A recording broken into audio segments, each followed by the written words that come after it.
বকো ছয়গাঁও সমষ্টিৰ সত্ৰ মণ্ডল সমিতি দখলাইত বিজেপিৰ জনসম্পৰ্ক তথা লাভাৰ্থী অভিযান। আজি ভাৰতীয় জনতা পাৰ্টিৰ দক্ষিণ কামৰূপ জিলাৰ বকো ছয়গাঁও সমষ্টিৰ চমৰীয়া সত্ৰ মণ্ডল সমিতিৰ উদ্যোগত মণ্ডল এলেকাত জনসম্পৰ্ক অভিযান অনুষ্ঠিত কৰে। মণ্ডলৰ এলেকাৰ ঘৰে ঘৰে গৈ লাভাৰ্থী অভিযান অনুষ্ঠিত কৰে। মণ্ডল সমিতিৰ সাধাৰণ সম্পাদক গৌতম দাসৰ নেতৃত্বত দলীয় কৰ্মীৰ এটি সঁজাতি দলে দখলাই অঞ্চলত চৰকাৰৰ পৰা ৰূপায়ণ কৰা আঁচনিৰ সন্দৰ্ভত মতামত গ্ৰহণ কৰে। বিজেপি চৰকাৰৰ দ্বাৰা পোৱা আঁচনি প্ৰধানমন্ত্ৰী আৱাস গৃহ অৰুণোদয় লাখপতি বাইদেউ আদি আঁচনি লাভ কৰি পোৱা অনুভৱৰ বিষয়ে সোধ-পোছ কৰে।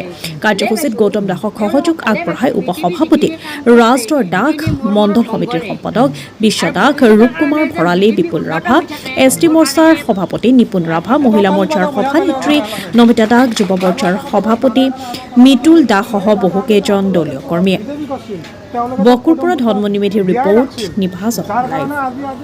আমি ভাৰতীয় জনতা পাৰ্টিৰ দক্ষিণ কামৰূপ জিলাৰ অন্তৰ্গত চমৰীয়া সত্ৰ মণ্ডলৰ ৭১ নং গাঁও পঞ্চায়তৰ ১২৫ নং বুথত আজি আমি হিতাধিকাৰী সম্পৰ্ক অভিযানৰ কাৰ্যসূচী হিচাপে আমাৰ চমৰীয়া সত্ৰ মণ্ডলৰ জেনেৰেল ছেক্ৰেটাৰী প্ৰমুখ্যে সমূহ বুথৰ কাৰ্যকৰ্তাসকল লগ লাগি আগন্তুক আমাৰ যি লোকসভা নিৰ্বাচন আহি আছে, আমাৰ গুৱাহাটী লোকসভা সমষ্টিত প্ৰাৰ্থীগৰাকীক আমি আমাৰ চমৰীয়া সত্ৰ মণ্ডলৰ ৬খন পঞ্চায়তৰ পৰা যাতে বৃহৎ সংখ্যক আমি ভোটেৰে জয়যুক্ত কৰি আমি প্ৰধানমন্ত্ৰী দেশৰ মাননীয় নৰেন্দ্ৰ মোদী ডাঙৰীয়াক যাতে আমি পুনৰবাৰ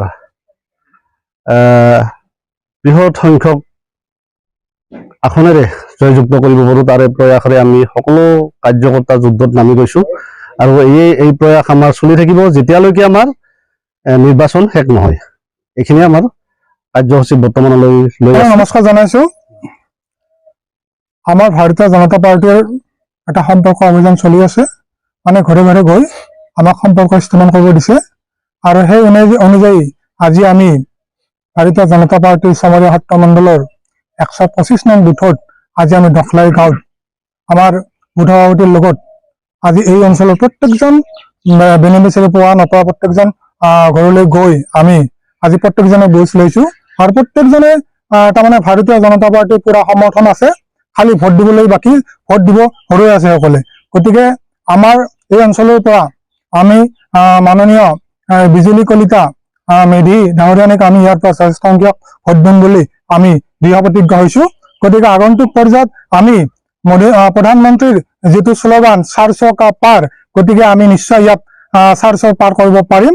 গতিকে আমি আশাবাদী আৰু আমাৰ লগত আজি সহযোগ কৰিছে আমাৰ ভাৰতীয় জনতা পাৰ্টিৰ চমৰীয়া সত্ৰ মণ্ডলৰ উপসভাপতি ৰাজধৰ দাস ডাঙৰীয়া, আমাৰ এছটি মৰ্চাৰ সভাপতি নিপুণ চন্দ্ৰ ৰাভা ডাঙৰীয়া, মহিলা মঞ্চৰ সভানেত্ৰী নমিতা দাস ডাঙৰীয়া, আমাৰ মণ্ডলৰ ছেক্ৰেটাৰী বিশ্বকুমাৰ দাস, আমাৰ ৰূপকুমাৰ ভৰালী, আমাৰ ৭১ নং পঞ্চায়তৰ সভাপতি ফুলেশ্বৰ বড়ো ডাঙৰীয়া, এনেকৈ প্ৰমুখ্যে আমাৰ সকলো কাৰ্যকৰ্তাই এই অঞ্চলত গোটেইখিনি লগ লাগি আমি আজি ঘূৰিছোঁ আৰু ৰাইজৰ পুৰা সমৰ্থন পাইছোঁ।